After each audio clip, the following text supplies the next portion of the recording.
Lady Lazarus. I have done it again. He vuelto a hacerlo.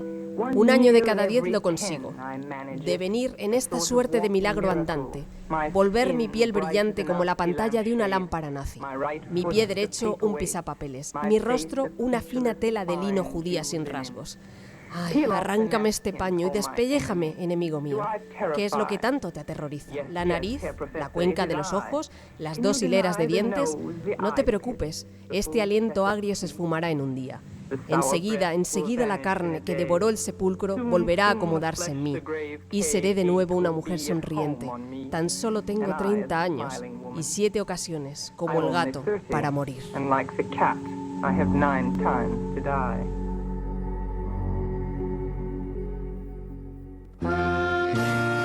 Welcome to Carne Cruda, the album. Join us for danger, excitement, innovations. Emitiendo desde la República Independiente de la Radio.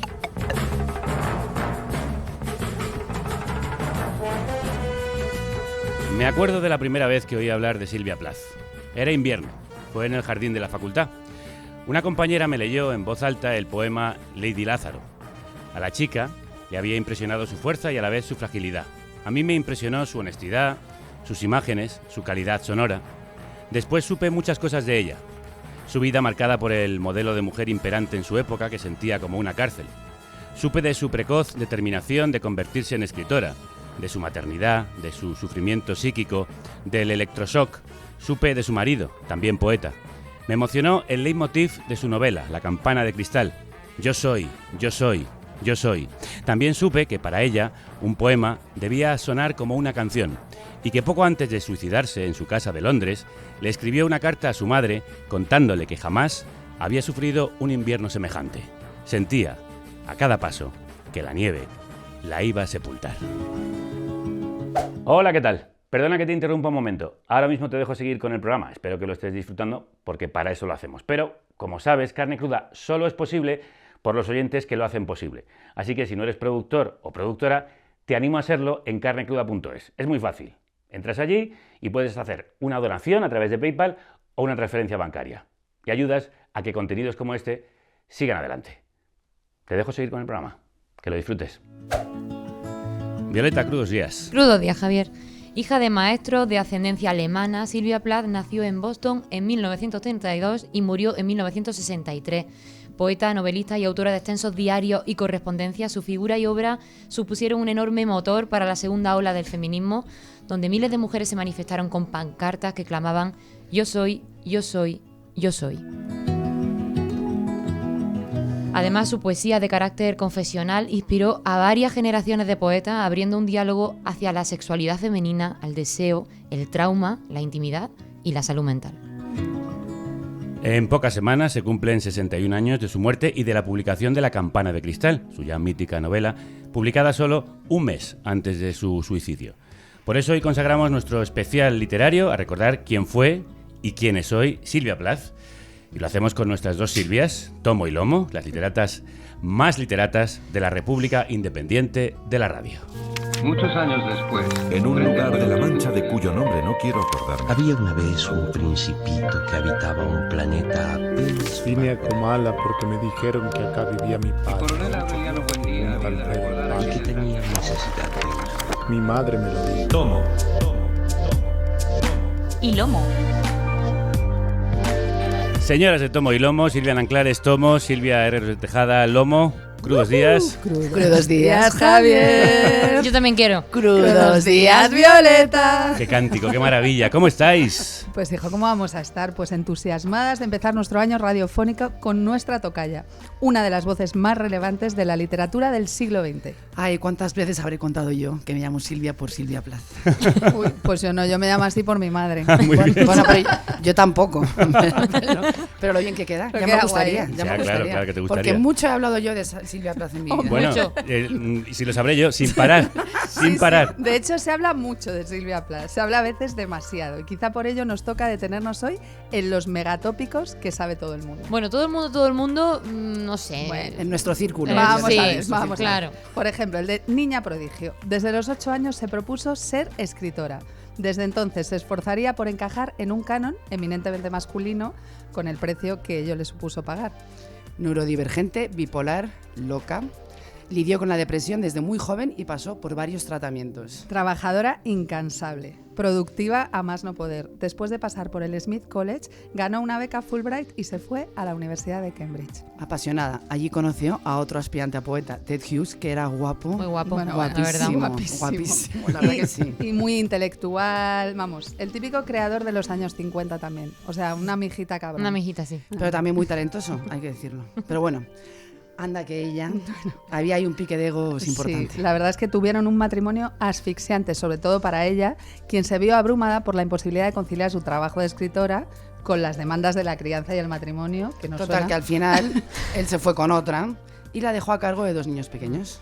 Una noche, durante uno de los temporales más crudos que se recuerda en Londres, dejó preparado el desayuno de sus hijos, precintó la puerta de la cocina, encendió el gas y metió la cabeza en el horno.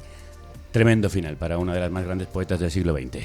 Sí, pero tremendo es también que la muerte, que es solo una pequeña parte de la vida, haya condicionado tantísimo la lectura de su obra. Demasiado, diría yo. Porque durante años se la ha leído y se la sigue leyendo con ese estigma de escritora sufriente, célebre suicida, trágica, desequilibrada. Y como dice Aisha de la Cruz en el prólogo de la reciente reedición de La Campana de Cristal, no es lo mismo aproximarse a la obra de una autora a través de su biografía, porque ésta se ha vuelto un fetiche, que hacerlo porque su biografía se revela como el marco epistemológico ideal para entender todo su contexto histórico. Toma ya. Total, que hoy, eso es, vamos a darle la vuelta a Silvia Plath, explorar más allá de su propio mito, hablar más de su obra que de su vida. Y le hemos pedido a varios poetas que nos hablen de ella, que compartan su verso favorito o la imagen que perdura en su cabeza. Soy Berta García Faé y tengo muchos versos favoritos de Silvia Plath, pero os voy a decir solamente unos poquitos que forman una estrofa que dice así: es terrible estar tan abierta, es como si mi corazón se pusiera una cara y saliera a pasearse por el mundo. Me llamo Mario Obrero, soy poeta y en torno a Silvia Plath me quedaría con un verso que escribe en El espejo y dice: no soy cruel, solo veraz. Creo que cuando haces una lectura de Silvia Plath encuentras que no hay crueldad en su poesía, pero que no reniega de la veracidad de explicar un mundo con su consecuente dolor, con su desgarro, con sus dificultades, pero también con esa honestidad poética. Os recomiendo la lectura de dos honestos y veraces poetas, Mario Obrero, a quien acabáis de escuchar, y Berta García Faé, de quien me estoy leyendo ahora Corazonada, y es una auténtica maravilla, publicado en La Bella Varsovia. Crueldad, veracidad, un corazón que se pone una cara y sale a pasear por el mundo. Así que Enter Silvia Plath, como el título de esta canción de Belle Sebastian de su álbum Girls in Peacetime Want to Dance. Y para iniciar esta introducción en su universo poético tenemos con nosotras a Laura de la Parra, que es doctora en estudios literarios y profesora de la Universidad Complutense, especialista en estudios norteamericanos y escritura autobiográfica, y además poeta que firma con el nombre de Emily Roberts. Laura, Emily, crudos días. Buenos días, crudos días. ¿Cómo estás? Bien, gracias. Bueno, eres profesora, imaginamos que estamos contigo en el aula en la que vas a hablar por primera vez de Silvia Plath. ¿Cómo la presentarías? Pues intentaría evitar hablar del mito o hablar de su vida. Empezaría pues con un poema como Lady Lazarus, por ejemplo, que a mí me gusta mucho, o Soy vertical, aunque supongo que a día de hoy, quizás no hace 10 años, pero a día de hoy sí que los alumnos y alumnas la conocerían más por el mito, pues por su muerte, ¿no? Como sucede tristemente con muchas autoras. ¿Y quién es Silvia Plath como poeta? Pues Silvia Plath como poeta a mí me parece que es una heredera claramente del modernismo, que es curioso porque el modernismo se caracteriza por la impersonalidad, que es una cosa que decía T.S. Eliot, ¿no? Que el poeta tiene que ser como un catalizador de la tradición y de su momento histórico, que creo que es algo que Plath hace, y además, bueno, habiendo sido una estudiosa muy brillante, pues claramente ya conocía la tradición, quería insertarse en ella y tenía mucho bagaje de lecturas detrás, ¿no? Pero al mismo tiempo es una poeta muy confesional, es decir, va en contra de esa tradición modernista. Sí, es curioso. Yo creo que se puede leer como un avance del modernismo, pero es cierto que en el 59 toma una clase con Robert Lowell, que es el que crea la escuela confesional, ¿no? Con su primer libro, que es Life Studies, bueno, el libro que le lanza a la fama, y en la que coincide con Anne Sexton. Pero bueno, Anne Sexton, por ejemplo, no tenía ese bagaje académico más tradicional. Y para Plath es verdad que se le abre un mundo, ¿no? Porque descubre que puede utilizar su experiencia junto con todo lo que ella sabe, pues técnicamente de la poesía. Porque hasta entonces no era habitual, y mucho menos en las mujeres, que hablaran de manera tan franca de quiénes eran, lo que sentían, lo que padecían. Sí, no era habitual, sobre todo en la poesía más canónica. También supongo que por el acceso de las mujeres a la universidad, ¿no? a la publicación, porque sí que hay mujeres modernistas que bueno, están hablando de su vida, pero de una manera más utilizando trasuntos, ¿no? y intentando camuflarse dentro de esa tradición. Y aquí pues Plath, digamos que se separa, ¿no? Que no pertenece a un grupo, aunque se la suele vincular a la escuela confesional. Pues ella también, el hecho de tener esta visión transatlántica, de haber estudiado en Estados Unidos, pero luego ir a Cambridge, vuelve, da algunas clases en Smith y conoce a Lowell, y luego vuelven a Inglaterra, pues es lo que la hace, yo creo, un poco distinta para la cantidad de movimientos poéticos que surgen en su época, sobre todo en Estados Unidos. Claro, ¿y por qué es importante seguir hablando de ella 6 décadas después de su muerte, 61 años que se cumplen ahora? Pues porque es una poeta muy icónica, yo creo muy representativa de ese movimiento, de ese momento histórico de la Guerra Fría. O sea, en sus poemas hay unas imágenes muy claras relacionadas con la historia política, ¿no? Con el Holocausto, con el desarrollo del arte, por ejemplo, el arte abstracto, que también se ve en la Escuela de Nueva York. Con la experiencia de la mujer, ¿no? Como tal, que claro, siempre tendemos a decir que cuando una mujer escribe sobre su experiencia es confesional o personal o individual, pero cuando es un hombre, no.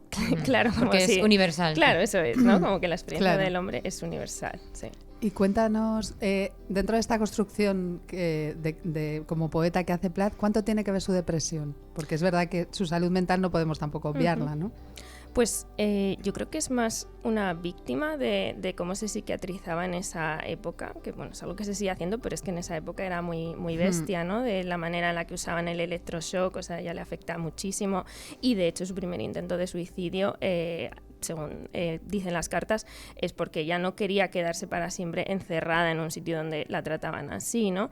Entonces, no creo que escribiese porque sufriera de problemas psíquicos o sufrimiento psíquico, sino a pesar de ello, ¿no? A pesar de cómo la sociedad del momento reaccionaba a eso y bueno, y la cultura, ¿no? Y todo, pero sobre todo la institución de la psiquiatría, que a partir de la Segunda Guerra Mundial se vuelve súper potente y también está muy relacionada con el control social. Y especialmente las mujeres. Claro, especialmente de las mujeres, sí, de eso habla largamente en La Campana de Cristal, de la que hablaremos después. Sí.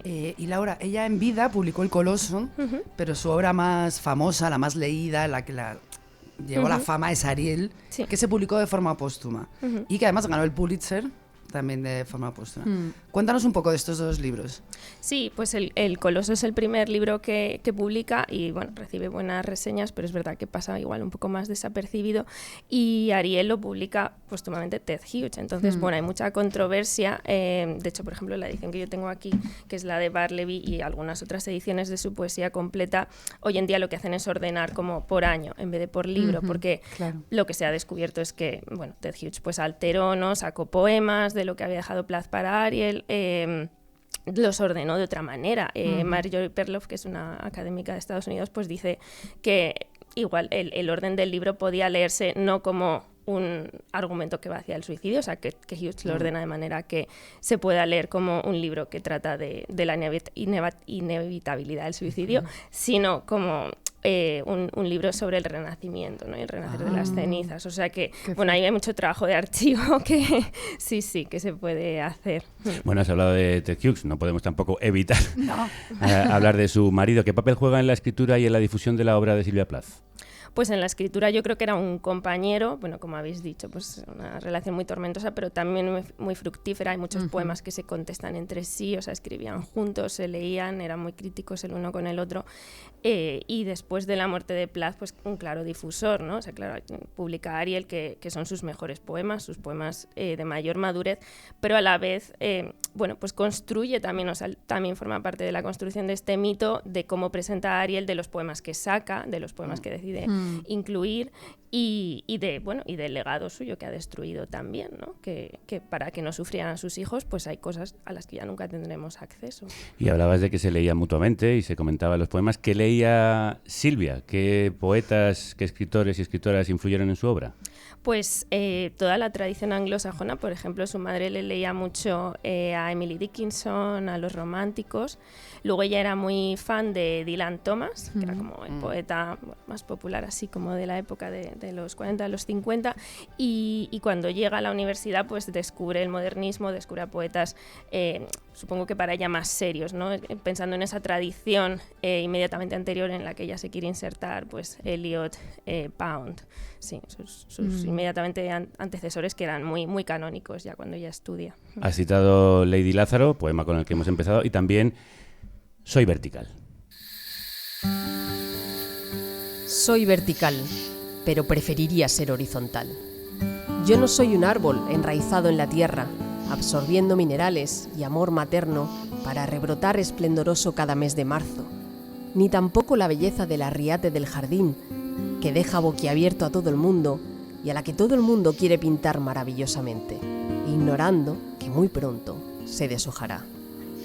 Comparado conmigo, un árbol es inmortal, un racimo de flores más bajo, más llamativo, y yo anhelo la longevidad de uno y la osadía del otro.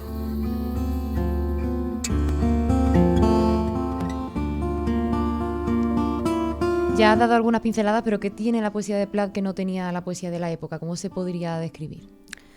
Pues tiene por un lado unas imágenes muy potentes que beben de muchas fuentes, por ejemplo de la mitología, ¿no? Tenemos pues Perséfone, Lady Lázaro, pero también de la historia, por ejemplo, bueno, se ha criticado mucho que utilice imágenes del Holocausto, pero claro, es una cuestión inmediatamente anterior que ella está trayendo otra vez a la memoria, como a la memoria presente, un verso muy trabajado, muy rítmico, muy sonoro. O sea, por ejemplo, yo creo que a alguien que no le guste mucho la poesía o que le cueste acercarse a la poesía, pues Plath es muy compleja y a la vez es muy fácil acceder a ella.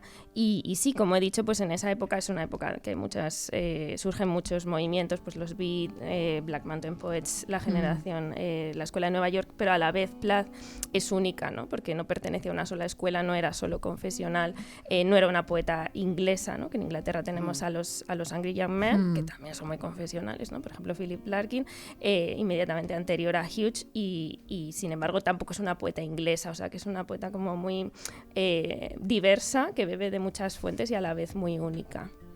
Bueno, a mí me gustaría destacar las imágenes tan brutales, por ejemplo, los tulipanes, que la miran después del Dr. Shock en su poema Tulipanes, o en Papi, ¿no? Como esta imaginería nazi. En Papi dice: no eras Dios, sino una esvástica, tan negra que ningún cielo podía despejarla.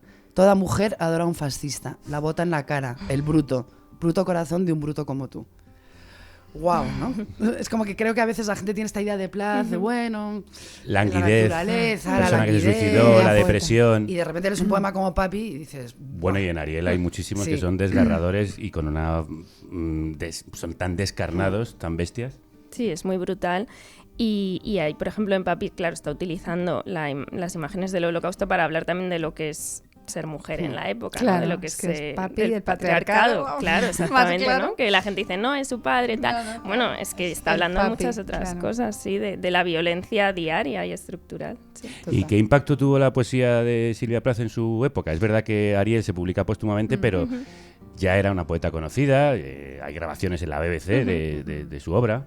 Sí, era cuando estaba, o sea, cuando se suicida es cuando estaba empezando un poco a hacerse más conocida como poeta, sobre todo en Estados Unidos, y bueno, pues su influencia a partir de Ariel y también a partir de un libro de Álvarez que habla del suicidio, bueno, se dice que tenían además que eran amantes, se empieza a crear pues todo este mito que yo creo que a partir de, o sea, muy pocos años después ya se empieza a eclipsar su obra con todo el mito de su muerte, con su figura, con Ted Hughes y bueno, a día de hoy, o sea, creo que tiene un efecto muy claro tanto en el canon, ¿no? Como pensando en un canon feminista, sobre todo a partir de los estudios feministas en los años 70, 80, pues pienso por ejemplo en Adrienne Rich y posteriores que quieren trazar esta genealogía que por ejemplo Plath no tenía.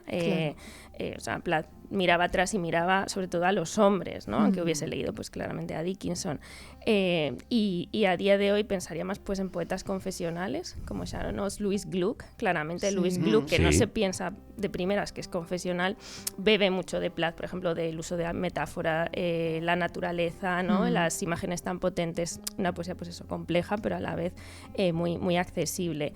Y toda la poesía, pues digamos, más confesional, o es que a mí no me gusta llamarla confesional, porque parece que es como solo la vida de uno, ¿no? Y realmente es el poder utilizar ese material para hacer otra cosa, para hacer una experiencia en sí misma, que es el poema. O sea, ella tiene de hecho muchos como monólogos dramáticos, que son pues un hombre que está paralizado en un hospital o una mujer que acaba de dar a luz. No tiene por qué ser ella exactamente, sino que es una exploración de ese yo en ese momento, ¿no? En un momento concreto, que es lo que lo hace muy potente, ¿no? Que es como ese instante de la conciencia. Laura, tú escribes, lo hemos dicho, poesía bajo el seudónimo de Emily Roberts, y el título de tu poemario, Parliament Hill, editado en Vaso Roto, surge de un poema de Plath que se llama Parliament Hill Fields. ¿Por qué? Eso es. Pues yo estaba viviendo en Londres en ese momento, haciendo una estancia, y paseaba mucho por Parliament Hill, bueno, también por Primrose Hill, que es donde vivía Plath, pero para pues despejar la mente me iba mucho a Parliament Hill. Me gusta mucho ese sitio porque tienes como, o sea, está cerca de la ciudad y lejos a la vez, ¿no? Tienes como una vista muy clara. Tiene la historia del nombre, que a mí me gusta contarlo, es como el nombre de un fracaso, ¿no? Porque lo llaman así porque es a donde se querían ir los del complot de la pólvora, que querían volar el Parlamento durante el reinado de Isabel I, y ahora es donde se ven los fuegos artificiales de Nochevieja, ¿no? Y entonces el poema de Plath habla de haber tenido un aborto espontáneo, de una pérdida entre su primer y segundo hijo, y estar viendo los fuegos artificiales y bueno, como esa disociación de la conciencia, ¿no? Del sufrimiento y a la vez la alegría, que por otro lado los poemas de Plath son muy alegres, o sea, tienen mucha fuerza vital, mucho idea amor de por la vida, ¿no? Sí, mucha luz, de renacimiento, ¿no? De volver a surgir de las cenizas, de superar los problemas. Y sí, me puse como a leer. Yo ya había leído a Plath, claro, sobre todo siendo adolescente, que cuando empiezas a buscar poetas mujeres, ¿no? Cuando empiezas a escribir poesía, pues lo primero que sueles encontrar es Sylvia Plath. Y no sé, me gustó mucho como ese tratamiento del paisaje, ¿no? Del paisaje como un reflejo que lo trato mucho en mi libro, ¿no? Un reflejo del estado interior y a la vez de cómo se influyen el uno al otro, ¿no? O sea, de cómo el paisaje pues, es poroso y el yo es poroso y va cambiando con el paisaje. Sí. ¿Nos lees tú Parliament Hill? Ese poema que se abre con una cita de Sylvia Plath que dice: nadie puede saber de lo que carezco. Después de haber llegado aquí, te tienes que marchar. Aunque dijiste, no me pienso ir. Aunque lloraste de felicidad cuando las luces. Tanto tiempo esperando para ver la ciudad. Tanto tiempo lejos, que ahora vuelves y te asomas. No quieres despedirte. Y sin embargo vuelves una última vez y ya estabas allí. No importaba la luz ni el color del día, ni el temblor con el que esperaste resistir así la helada. Una curiosidad, ¿por qué decidiste firmar como Emily Roberts, teniendo un nombre tan bonito como Laura de la Parra? Porque soy profe. Y no sé, bueno, también porque soy de una ciudad pequeña, soy de Ávila, y entonces allí todo el mundo se conoce. Cuando empecé a escribir, pues quería como crear una persona, ¿no? Por eso de que siempre, cuando eres mujer, sobre todo, se tiende a pensar que lo que escribes pues es autobiográfico. Y yo quería un poco separar esos dos mundos, que bueno, a veces se juntan, ¿no? Como aquí, pero es un trasunto, claro, es un homenaje a Emily Dickinson también. Es un personaje. Ya lo imaginábamos. Y aparte de Emily Dickinson, ¿qué tiene que ver tu poesía con la de Plath? Pues de Plath me gusta mucho cómo trabaja el ritmo a nivel de verso. Claro, la versificación en español y en inglés pues es muy distinta, pero ya es como hay muchas repeticiones, muy rítmica, muy sonora, o sea, no tiene rima ni una métrica regular, pero sí que utiliza pues repeticiones, ritmo, demás. Eso me gusta mucho. Me gusta mucho su uso de las imágenes, de la metáfora, de la expresión de la experiencia femenina, no necesariamente autobiográfica o contar tu vida, sino pues como coge un momento de la conciencia, ¿no? O de un yo, sobre todo el tema de la alienación, de cómo es un yo que no puede ser el mismo en varios casos, no solo en los poemas, digamos que es un sujeto femenino, también en los que hay un sujeto masculino, y cómo trabaja, ¿no? Cómo profundiza en ese estado de ese momento. Eso me interesa mucho. Y Laura, ¿tú crees que Silvia se imaginaría o hubiera sido capaz de imaginarse su increíble trascendencia a posteriori? Pues no lo sé. Por un lado, pienso que sí, porque ella estaba muy decidida, o sea, era ambiciosa. Una mujer muy ambiciosa. Sí, y creía mucho en sí. Sí, y que quería ser una gran poeta y tenía ese camino muy, muy claro. Claro, por otro lado, supongo que las circunstancias de la época, pues, que es lo que pudo con ella al final, pues veía muy difícil ser a la vez poeta, ¿no? Madre, mujer, que por ejemplo tenemos el caso de su contemporánea Elizabeth Bishop, que claro, era lesbiana, vivía en el extranjero, pues claro, ella no se suicidó, también tenía depresiones, pero a día de hoy no se la lee así, sin embargo, pues no sé, también sería una mujer de su época, porque Bishop conoció a Adrienne Rich, que ya era mucho más reivindicativa y decía, no, bueno, igual no está bien ser tan claro, ¿no? O sea que no sé qué habría pensado Plath a día de hoy. Le habría encantado muchísimo. ¡Hombre! Allá donde esté está encantadísimo. Se está frotando las manos. Sí. Como nosotros, después de escuchar a Laura de la Parra, Emily Roberts como poeta, ¿firmarás en algún momento como Laura? No lo sé. Bueno, me ha gustado muchísimo el poema que has Gracias. leído y me ha dado mucha curiosidad para leer el resto del libro. Muchísimas gracias por compartir tu sabiduría con nosotras. Gracias, Laura. Gracias, Laura. Y como aquí también somos fanáticos de la Plath, queremos conocer más, entenderla mejor, preguntarle todo, así que creo que lo mejor va a ser llamarla. Saca el teléfono del más allá. Espérame en el cielo. Espérame en el cielo. Rogando por mi adiós. La ouija de tomo y lomo. Para que pronto Bueno, pues vamos con esa ouija, claro. Venga, sí, tomaos las manos. un poco esotéricas. Sí, venga, que ponemos por favor. las manos, por favor. Vamos a convocarla, ¿no? A ver si viene. No sé qué ruido sea. Silvia. Todas. Vamos, Silvia. Ay, qué miedo. ¿Estás ahí? Silvia, ¿estás ahí? Somos las Silvias. Por favor, manifiéstate. Te admiramos muchísimo. Nosotras también somos escritoras. Prefiero médicos, matronas, abogadas, cualquier cosa menos escritores o artistas, que son la gente más narcisista que existe. Uy, pues qué mal te caeríamos aquí. Debo decir que no soy demasiado gentil. No, desde luego no lo Ya estás nos siendo. hemos dado cuenta, en fin. Pero Silvia, cuéntanos. Hablábamos antes de tu faceta de poeta. ¿Te resulta complejo escribir poesía? La poesía es una disciplina tiránica. Tienes que llegar muy lejos o muy rápido en un espacio tan breve que se quema lo periférico. ¿Y de escribir ficción qué opinas? En la novela siento que puedo contar la vida quizá con menos intensidad, pero con más contenido. O sea que me interesa mucho escribir novela. Bueno, perdona que te interrumpa. Hay quien piensa que la poesía también puede ser más cotidiana, menos elevada. Bueno, como poeta debería decir, todo cabe en un poema, pero yo soy incapaz de meter cepillos de dientes en un poema. De verdad que es que no puedo. Bueno, Silvia, pues te hemos pillado porque cepillos de dientes no hay en tu única novela, La campana de cristal. Pero sí que hay cepillos de pelo que se clavan como puñales en el cuero cabelludo, hay sombras de ojos, hay rímel y hay mucha pose para parecer una chica convencional. Y este inolvidable y premonitorio principio. Fue un verano raro, tórrido, el verano en que electrocutaron a los Rosenberg y yo no sabía qué había ido a hacer a Nueva York. Soy estúpida con esto de las ejecuciones. La idea de que te puedan electrocutar me asquea y en los periódicos no se leía otra cosa. Los titulares desencajados me acechaban desde todas las esquinas de la calle y en todas las bocas del metro hediondas con un tufo rancio a cacahuetes. No tenía nada que ver conmigo, pero no me quitaba de la cabeza qué se sentiría cuando te queman vivo por dentro. Creía que debía de ser lo peor del mundo.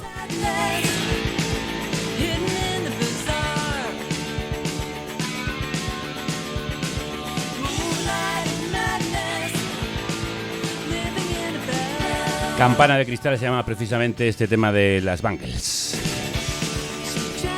Y con motivo del 61 aniversario de la publicación de ese libro, del libro del mismo título de Silvia Plath, que se publicó en enero de 1963, un mes antes de la muerte de Plath, Random House Literatura ha sacado una nueva edición preciosa, traducida por Eugenia Vázquez Nacario, con el prólogo de Aisa de la Cruz, que hemos citado antes, e ilustraciones increíbles de Sonia Pulido, la grandísima Premio Nacional de Ilustración en 2020, que nos atiende desde Barcelona. ¡Un aplauso para ella!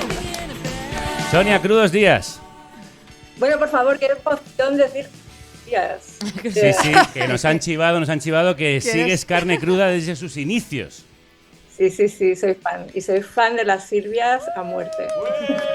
Bueno, ¿qué ha supuesto para ti ilustrar esta novela en concreto? Pues yo tengo que reconocer que no había leído nada de Silvia Plath. Y cuando se ponen en contacto conmigo para hacerme la propuesta, claro, la primera reacción es como, wow, voy a ilustrar un tótem de la literatura, ¿no? Entonces empiezo a leer y lo primero es lo difícil que me resulta identificarme con la personaje porque es francamente antipática al principio. Sí, un poco, sí. Muy fría, es muy distante, las relaciones que establece con sus compañeras o con sus parejas siempre tienen como una vuelta muy irónica y de hecho lo que me sorprende más es la vigencia total del texto, porque más allá de, lo habéis comentado, ¿no?, de la lectura que hay bajo ese prisma del suicidio y de la vida turbulenta que tuvo, realmente el texto conecta con muchísimos temas que son vigencia y que son lucha. Hoy en día. Entonces, es una lectura que me resulta muy, muy sorprendente. Bueno, sabes que mis alumnos leen La Campana de Cristal todos los años y siempre me dicen, es que no podemos soportar a Esther Greenwood.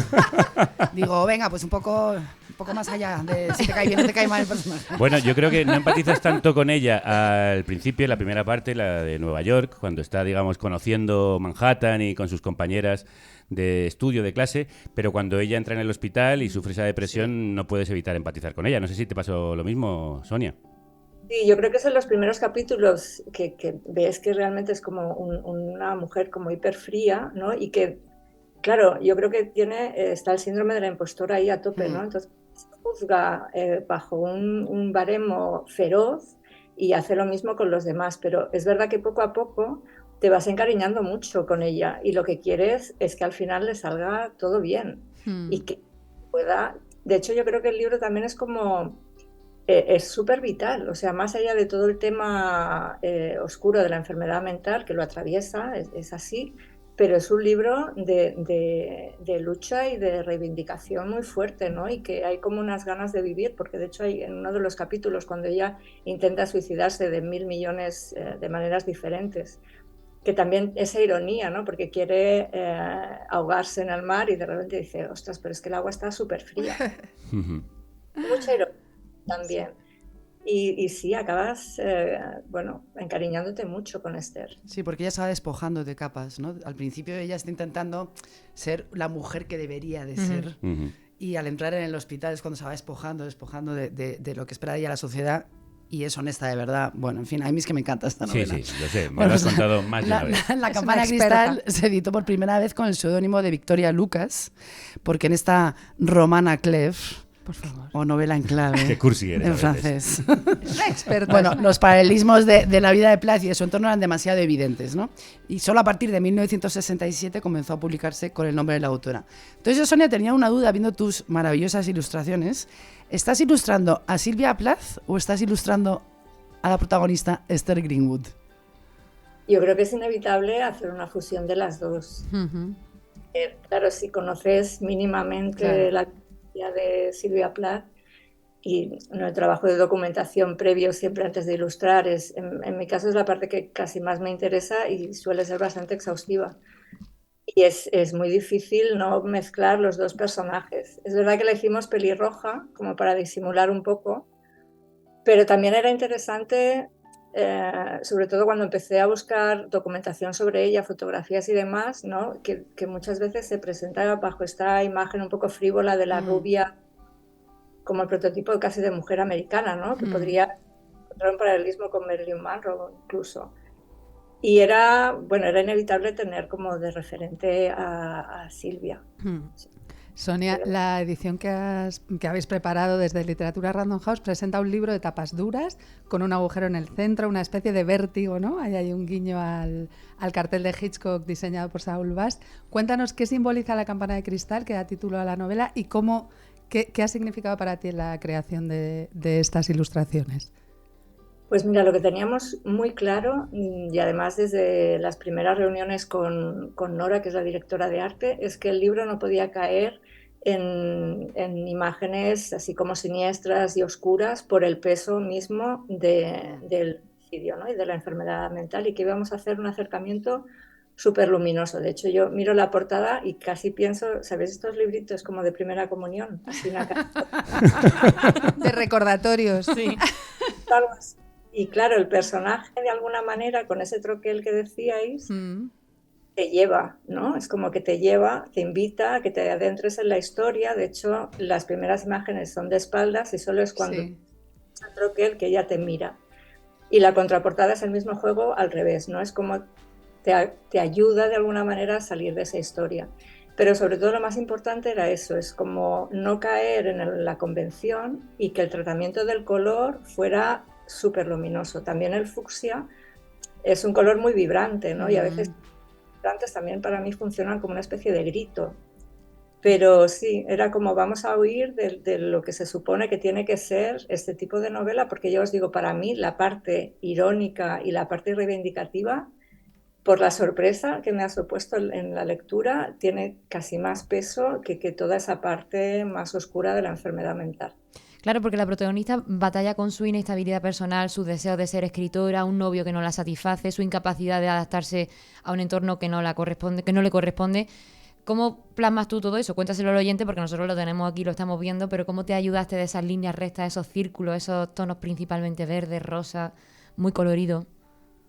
Pues claro, lo importante era mostrar como lo que sería el día a día, ¿no? La realidad y todo ese desmoronarse interior psicológico del personaje. Entonces, en la primera parte, hasta lo que sería la primera sesión de electroshock, lo que quería era de alguna manera que esa realidad y ese mundo interior que se desmorona se fuesen mezclando. Entonces utilizo unas viñetas que nos conectan con elementos de cada capítulo, que después esas viñetas en el capítulo siguiente van a ser huecos blancos, ¿no? Y que de alguna manera esos huecos blancos van como aumentando y aumentando, ocupando más espacio en la página y simbolizan el avance de la enfermedad mental hasta llegar al electroshock.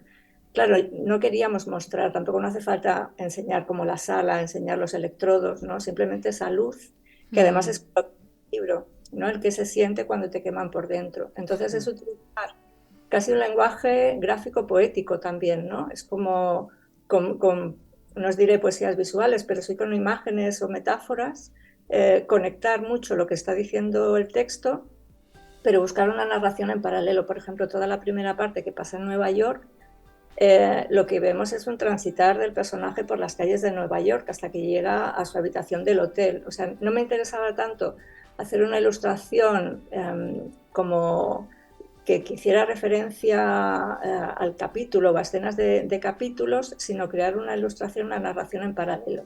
Y jugar eso con elementos, ¿no? Y con diferentes lecturas para conectar lo que está pasando dentro de Esther con lo que está pasando fuera o vivencias que ella está teniendo.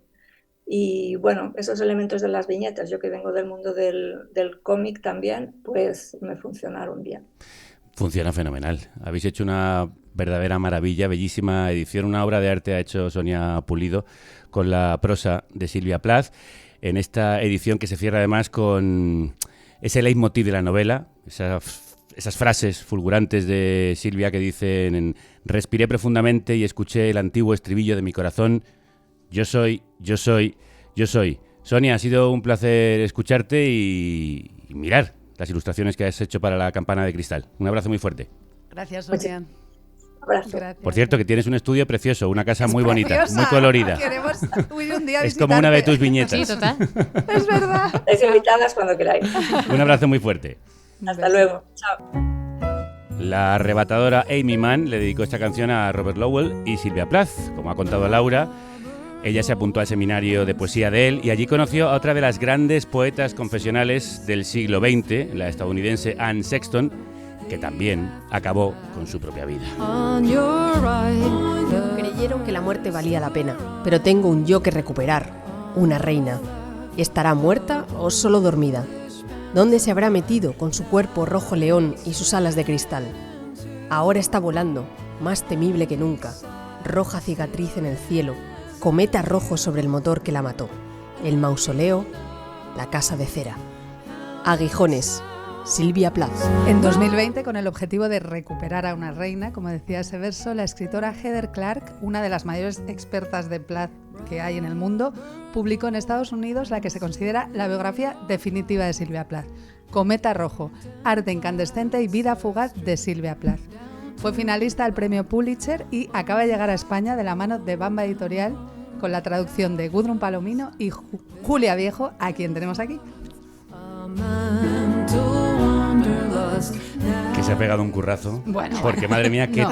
qué tocho de biografía. Julia, crudos días. Hola, crudos días. Qué edición tan espectacular de este libro de más de 1000 páginas, que se dice pronto, monumental, obra apabullante. ¿Cómo te enfrentas tú a esta traducción? Bueno, con mucha insensatez, sin pensarlo mucho, aceptando rápido y disfrutando borracha. del proceso, borracha.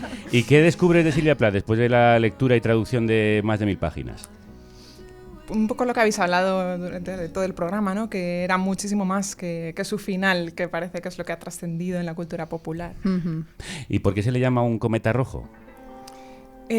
Supongo que por la fugacidad de esa vida, ¿no? 30 años de vida que, bueno, dieron para mucho, como podemos ver, mil y pico páginas, porque por suerte pues ella documentaba mucho a través de diarios, a través de cartas y por supuesto a través de su propia obra, y todo eso se recoge aquí.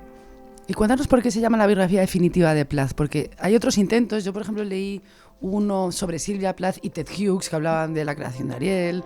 ¿Por qué esta es la definitiva? En primer lugar, yo creo porque recoge testimonios de primera mano de muchos contemporáneos de Plath que ya, por desgracia, han ido desapareciendo, ¿no? Personas que nacieron en los años 20 y 30, pues ya muchas han ido muriendo, pero Heather Clark pues ha tenido tiempo de recoger pues eso, testimonios de primera mano. Es un libro exquisitamente documentado, se pueden ver todas las fuentes, no en el libro porque no cabían, pero sí con un código QR se pueden acceder. Y bueno, también porque adopta una perspectiva muy vitalista de Silvia Plath. Como ella no era una persona negativa, o sea, vivió ni depresiva, ¿no? Depresiva, es lo que podíamos esperar. Vivió 2 depresiones, es verdad, pero el resto de su vida, e incluso desde su infancia, y eso que se quedó huérfana de padre muy jovencita, con 7 años, era una persona muy apasionada por la literatura, por la vida, con una sed de vida, de experiencias inmensa, y eso se refleja muy bien en lo que escribe y en sus diarios también, aparte de en su poesía. De hecho, no tiene por qué significar eso, pero la fotografía, imágenes que hay de ella, está siempre con una sonrisa de oreja a oreja, radiante y brillante. Sí, sí, sí. Y bueno, Heather Clark, como tú dices, se enfrentó a un material de archivo ingente. De hecho, ella dice que se podría documentar casi cada día de su vida, que ella escribía todo, hacía listas de todo, ¿no? Y Clark dice que su objetivo era justamente desbrozar todos esos mitos de los que hemos hablado para contar la biografía de una escritora profesional llamada Silvia Plath, abandonando todos esos tags del cliché. ¿Qué crees tú que es lo que, o qué te ha ayudado a ti a entender, ¿no?, a esa otra Silvia Plath, más allá de la suicida, de lo que nos cuenta Heather?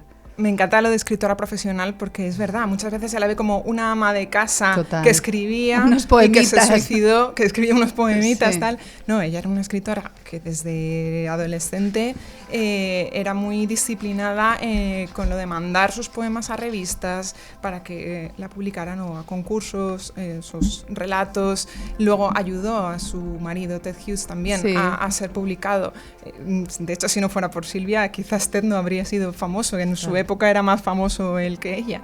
Y bueno, pues sí, adquiere una perspectiva feminista este libro también, que la engloba en una opresión también, la vemos un poco víctima de este rol tradicional de mujer que no es que ella lo rechazara porque ella quería ser también Sí. esposa y madre, pero que sí la impedía poder dedicarse todo lo que le habría gustado. Que en cambio Ted tenía todo el tiempo del mundo. Claro, Bueno, obvio. hablamos ahora de él. Esa es la campana de cristal, de que al final acaba con su vida. Pero al respecto de lo que estaba diciendo Julia, cita para escritores con la que se abre esta biografía: cada día hay que ganarse el apelativo de escritor una y otra vez con gran esfuerzo, le dijo Silvia Plath a Aurelia Plath el 2 de octubre de 1956. Y bueno, ya que citabais a Ted Hughes, en esta biografía se habla muy bien se habla de esa relación en profundidad. Ted Hughes apenas contó nada hasta que publicó su maravilloso y, en mi opinión, uno de los mejores libros de su obra y uno de los mejores libros de poesía del siglo XX, Las cartas de cumpleaños, publicado póstumamente en 1998. No sé qué opinión tienes de la figura y la obra de Hughes y cómo lo deja en esta biografía. A mí como poeta me gusta muchísimo, creo que era muy talentoso. Ya como persona, pues bueno, ya tiene más Separamos aristas, la ¿no? obra del artista. Hay que separar, sí. Y bueno, aquí se desgrana mucho, tampoco se le demoniza, No. simplemente se habla con el mayor rigor. Eso es. Que se puede de él. Sí. Se rastrean como sus actos, ¿no? Cómo se comporta, y está muy bien porque te deja a ti Bueno, y de espacio cómo para él, juzgar. Como él quizá lidió torpemente con una Muy enfermedad torpemente. muy complicada que es la depresión. Y un suicidio. Sí, sí. Bueno, es que el problema que tiene Ted Hughes es que dos de sus parejas se suicidaron, porque la siguiente poeta con la que estuvo también se suicidó. De alguna manera se le ha culpabilizado a él a lo largo de la historia. Sí, bueno, forma un poco parte de todo este mito. Sí. Lo de que cuando los fans van a la tumba de Silvia y borran el apellido Hughes, ponen Silvia Plath Hughes, Es verdad. lo borran. No sé si es necesario hacer esto o simplemente, pues creo que lo más efectivo es leer biografías, documentarse de la realidad de este matrimonio y leerles a los dos también, ¿no? Como poetas. Que Yo, son muy aparte buenos. de cartas de cumpleaños, siempre recomiendo leer Cuervo, que para mí es otro de sus grandes poemarios. Bueno, y en cartas de cumpleaños hay un poema que se llama, dedicado a Silvia Plath, que se llama Odiaste España. Sí. Porque ella estuvo en Benidorm. Es que no le gustó. No le gustó. Porque fue a Benidorm. A Benidorm. Ahí con todo nuestro cariño está Benidorm. A mí me encanta Benidorm, ¿eh? Y el Benidorm de esa época tenía que ser. De esa época. Era un pueblecito de Claro, pescadores. claro, y eso claro. no La tiene nada hostia. que ver, es Sí, sí. increíble. Y hay otro poema maravilloso del que quiero recomendar, de este libro de Ted Hughes, que a mí también me gusta mucho como poeta, que se llama Rojo, en el que habla de que el color favorito de Silvia era rojo, pero sin embargo un día perdió una joya y era azul. Que es el último poema del libro. Y bueno, yo he hablado mucho de este poema en la vida. Sí, bueno, ahí cuenta muy bien la relación. Ted Hughes cuenta cómo se conocieron, cómo se fueron enamorando y toda su relación está contada en ese poemario. Bueno, tú, Julia, eres escritora también. Eres autora del aclamado libro de relatos En la celda había una luciérnaga, del que somos muy fans, muy aclamado. Y dentro de una semana sacas tu próxima novela, La Mala primera. Estrella. El día 24 sale Mala Sí, Estrella. En Blackie Books. Ambos títulos están en Blackie Books. Enhorabuena, Julia. Gracias. Tú, ¿cómo te has convertido tú en la escritora que eres? Un poco también siguiendo esa pregunta que se hace Heather Clark de cómo Silvia llegó a ser la escritora que se planteó ser. Todas las escritoras hemos sido lectoras, Sí. niñas lectoras que leían mucho y hablaban poco, ¿no? Y claro, cuando hablas poco acumulas mucho dentro y en algún momento tiene que salir. Y en mi caso salió en forma de cuentos primero y bueno, un poco a la vez también de esta novela que, bueno, con una protagonista de 13 años en la que me interesa mucho desarrollar una voz personal, con mucha rabia, con mucha ingenuidad también, ¿no? En un verano en el que su familia se está derrumbando y ella busca refugio en sí misma y en su imaginación. Bueno, una Silvia Plath en miniatura. La protagonista de Mala Estrella, que saldrá con Blackie Books y que recomendamos adquirir, igual que también os recomendamos esta exquisita edición de Bamba Editorial, Cometa Rojo, dedicado a la figura de Silvia Plath. ¿Crees que a ti, a tu generación, Silvia Plath os ha marcado especialmente? Muchísimo, incluso diría que si no la has leído también te ha marcado indirectamente, porque Silvia Plath y La campana de cristal, creo que es, esta novela es como la precursora de este tipo de novelas, con una protagonista de 20 años que se quiere comer el mundo, ¿no? Con una voz muy cínica también, y que al final el mundo se la come a ella, ¿no? Porque entran a lo mejor en una espiral de autodestrucción y de obsesiones y de ansiedad, y bueno, que no suele acabar muy bien. Y esto ha influido mucho en novelas de ahora, Mi año de descanso y relajación, o en series como Fleabag o cosas así, indirectamente, sí. Por aquí en Twitch me están comentando acerca de, por cierto, que nos felicitan por este maravilloso ambiente que hemos creado hoy aquí. Y una de las preguntas que se están haciendo los oyentes, yo lo que me pregunto es si hablaría de Plath si no fuera por el morbo del suicidio, que es una pregunta muy normal, muy lógica y muy, pues que todo el mundo se hace. ¿Qué pensáis? ¿Qué piensas tú?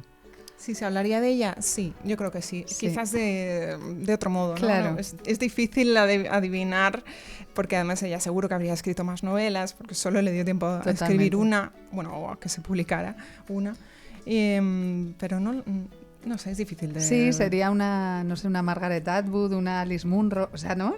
Imaginaos que hubiera sobrevivido, pues...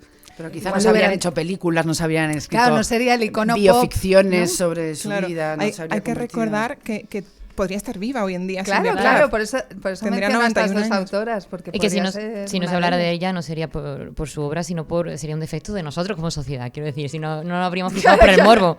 Otra pregunta es, ¿fue Silvia Plath lo que hoy llaman paz? Persona altamente sensible. PAS, TDAH.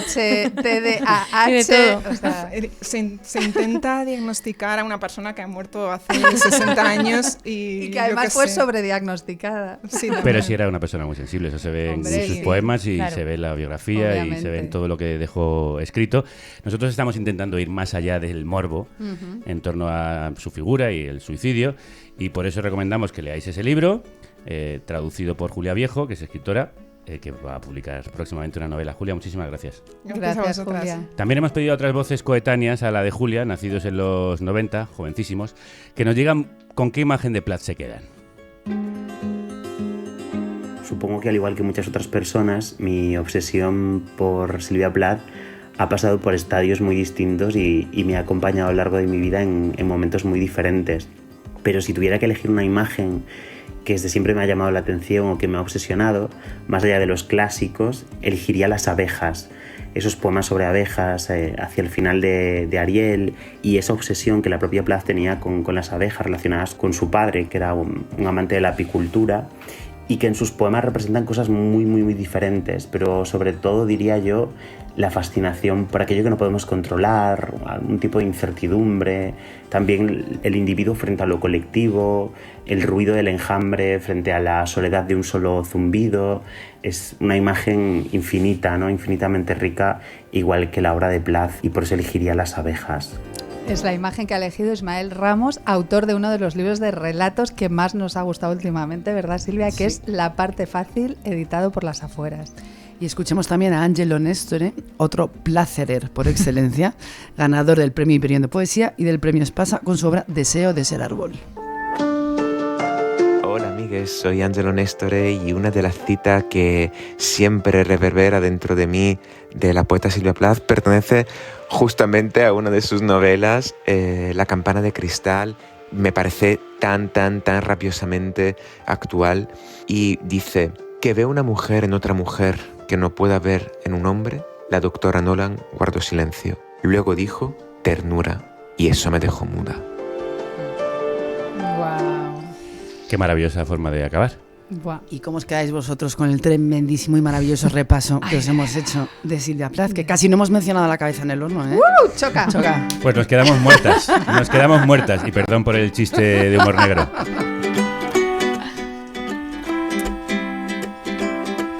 Oye, ¿y con qué Silvia os quedáis vosotras? A ver, ¿de dónde vais a tirar ahora después de este programa? ¿De qué lo vais a tirar? Yo, por ejemplo, estoy súper picada con el increíble volumen Cartas a mi madre, que acaba de sacar también Literatura Random House, con un prólogo, bueno, una introducción de la propia Aurelia Plath, porque sabéis que la relación de Silvia y su madre fue de una compenetración bestial que se tradujo en una correspondencia profusa que demuestra cómo Aurelia era su cómplice, su testigo, su paño de lágrimas y también su trampolín, como en esa cita que abre Cometa Rojo, ¿no? Para seguir escribiendo y muchas veces viviendo. Así que yo por ahí voy a seguir. ¿Tú, Muy Sil? bien. Bueno, a mí me gusta todo de Silvia Plath, pero ¿Llevo todo el merchan?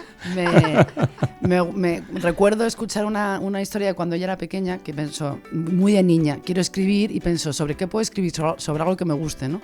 Y que uno de sus primeros poemas fue sobre la nieve. Que me parece una imagen como tan conmovedora, ¿no? Sí. Entonces me interesé mucho por los diarios completos que editó Karen B. Kukil, que están editados en castellano por Alba Editorial. Muy bien. Con traducción de Lisenda Julibert. Y es uno de estos libros que tuve muchos años en la mesilla porque cada vez que lo abrías era un destello de inteligencia y de sensibilidad y amor por la vida. Bueno. Sensibilidad y amor por la vida el que tenéis vosotras. Nuestras Silvias, muchísimas gracias por este programazo. Otro más de Tomo y Lomo, de estas señoras de Tomo y Lomo que vuelven muy pronto por esta República Independiente. Vamos con la publicidad. Por favor. Porque volvemos con nuestra Feria de las Vanidades, nuestro club de lectura. Venga. El jueves 25 de enero a las 7 de la tarde en estos estudios de la República Independiente de la Radio, con nada más y nada menos que el autor peruano Santiago Roncagliolo. Hola, soy Santiago Roncagliolo y he escrito una novela que se llama El año en que nació el demonio, sobre brujas, sobre maldiciones satánicas, sobre pecados inquisidores y sobre la España del siglo XVII. Y voy a ir a hablar de ella con las Silvias en su club de lectura que se llama La Feria de las Vanidades. Voy a hablar y voy a beber con ellas y con quien quiera venir el jueves 25 de enero. Va a ser muy divertido, va a ser muy interesante y estoy seguro de que inevitablemente van a pasar cosas que sean pecado. Ahí nos vemos. Un abrazo. Un abrazo. Así que ya sabéis, Tomolomers, venid a vernos, sacad vuestra entrada, que quedan muy pocas y no es el típico claim, no, es que quedan muy pocas. Y muy importante, este encuentro es presencial, no se puede escuchar en streaming ni en podcast, solo es la magia de estar juntas, porque nosotras somos así, unas señoras de salón literario. Chicas, somos de los 90. Muy bien me parece, muy bien me parece. Bueno, hay que leer el año en que nació el demonio de Santiago para venir a ese club. Quedan pocas entradas. Muy pocas. Mañana hablamos de otra campana, de la campana de muerte y odio que apresa a los palestinos y palestinas y de los intentos para tratar de romperla.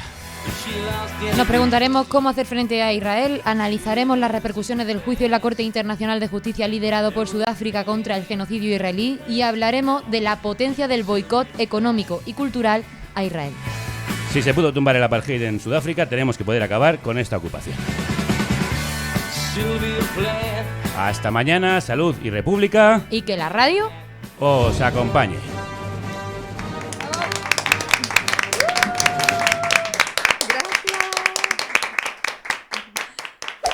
Si te ha gustado este contenido, ayúdanos.